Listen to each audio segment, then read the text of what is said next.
Hello, BookTube. I have another library tour today. This is the tall east wall bookcase. We're going to do the top bookshelf. And there are no transverse books stacked sideways. The top shelf of this bookcase is so tall that putting transverse books on top would completely defeat the purpose. There'd be no way to manage them without a step stool, and I don't usually have a step stool in this room. So we'll just start right with the first one. We have a couple of box sets to go through here, and the first one is one of those. It's something we've seen on this channel before. It's this box set of The Tale of Genji. This is the side and sticker translation in two purple hardcovers. It's up here. Box sets are easier to do on a tall and accessible shelf because they're self-contained, so you just grab them. You don't have to worry about a cascade of books. Same thing with the second thing, also a box set. This is the old 3-volume box set Lord of the Rings. This is the box set that I was introduced to Tolkien. The first box set that I ever had was this one. It wasn't this particular one. That one went away. It disappeared, as books do. But I found it again at the Brattle, and it tugged at my heartstrings, even though I absolutely do not need another box set of Lord of the Rings. I got it anyway. And then we have a beautiful hardcover classic. This is the Edith Grossman translation of Don Quixote. That was then made into a Penguin Classic, I think, but I prefer this. This is just lovely. Don Quixote is one of those Western classics that doesn't really do it for me, but this came the closest. I think this is probably as close a version as could ever do it. And then the Japanese classics have never had a problem doing it for me. And here's another one of them. This is The Tale of the Heike, and this is the lovely hardcover Viking edition, which I got even though Penguin went on to use this as their Penguin Classic, with a blurb from a very sexy reviewer on the other side of the world. So even though I have two versions, I have two different copies of this thing, but even after my hardcover disappeared, probably sold to the Brattle, and I got the Penguin, and I was very happy about that, and I was very happy, that it was a black spine. This beautiful, great translation was the new Penguin. And then I saw this, I think, not at the Brattle, I think I saw this at a thrift shop for like 50 cents, and I thought, I like it anyway, so, why not have both? So I did that. The next one is a bit of craven hypocrisy. Some of you will know by now watching this channel, some of you know directly, that one of my favorite things to do this is going to come as no shock, I don't think.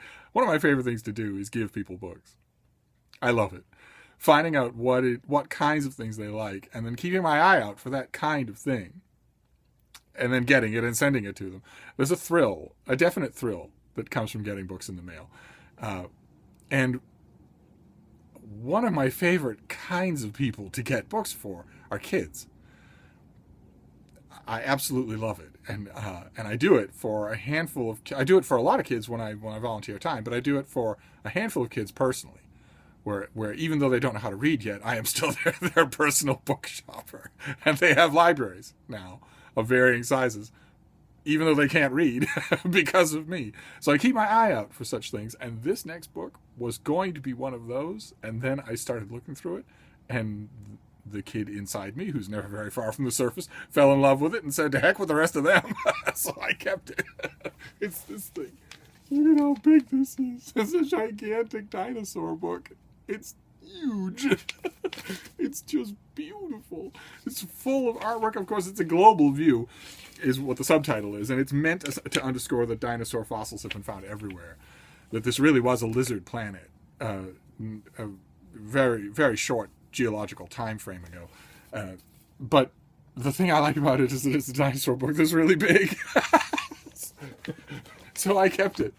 They can go lump it. And then next one is a classic. I've mentioned these kinds of classics before. The Scribners did a row of classics illustrated by N.C. Wyeth, and I love a lot of them. I think they're really, really good. And this one is The Black Arrow by Robert Louis Stevenson.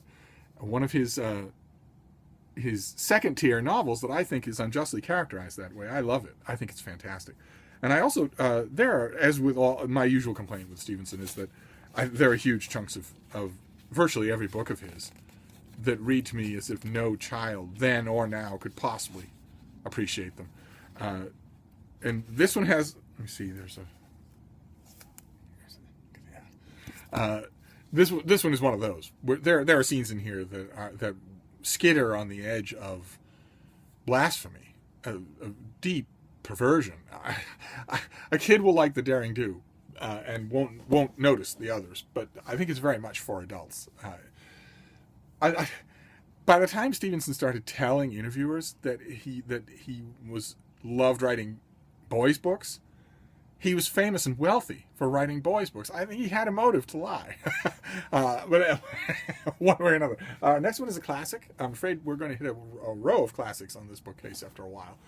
This is Peter Green. This is his translation of the poems of Catalis. I mean, this has the standard bilingual, Latin on one side, English on the other. And I like it. I like the scholarship involved. I like the introduction and all of the notes. I like the ethos behind it, but it was one of any number of Catalis translations that has started to convince me that Catalis can't be translated, which I hate to say. I used to scorn that kind of idea. For decades, I scorned the idea that anything couldn't be translated from one language to another, and that translators who said that simply weren't good enough at their own language. It's never a problem with the language that you learned in school and that you are translating. It's the problem with your own language. If you don't know it well enough, you won't be able to stretch it to fit the form of the thing you're translating.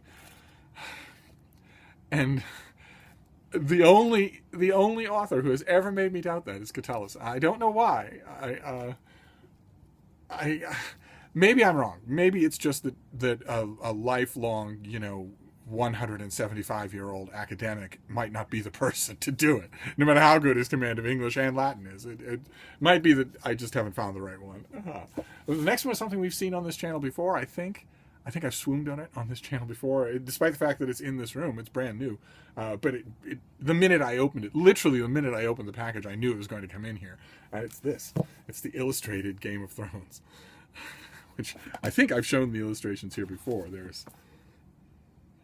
at that, a dragon egg. It's full of black and white and color illustrations. And it's leather binding, it's leather cover. It's just beautiful. Just beautiful. If every beloved fantasy series did this, anyway, I got it. I eagerly look forward to the others if they happen, and I will certainly make room for them in here, in this book room, if they do. I will certainly do that. Someday in 2017, we will crawl our way to the science fiction fantasy bookshelf, and you will see the motley collection of George R.R. Martin that I have. I don't think there are two books on that shelf that are the same edition, same style, because he's had such a varied and imperfect printing career with these books that for long stretches, large numbers of the books were simply ugly. The beautiful fantasy art cover illustrations for the first three, before the series really took off, weren't continued. They didn't commission the author for any other covers, and they didn't keep reprinting his covers. They junked them. And then you got those beautiful classic marble-like covers with the metal crest in the middle. And that's just fine, except that they had now showing on HBO banner across the top. Show me one book fan who likes that. It's been tough. So I brought this in here. And then the next one is another example of the N.C. Wyeth. This is The Last of the Mohicans, which I got at a library sale. I kind of have a goal to get... they did almost all of James Fenimore Cooper. I kind of have a goal to get it all. Now that I am hopefully secure in the idea that I will no longer get rid of books I love. It might not be secure at all. But if I no longer do that, then what I want is all of Stevenson and all of Cooper. But I will find them all. The Brattle will provide.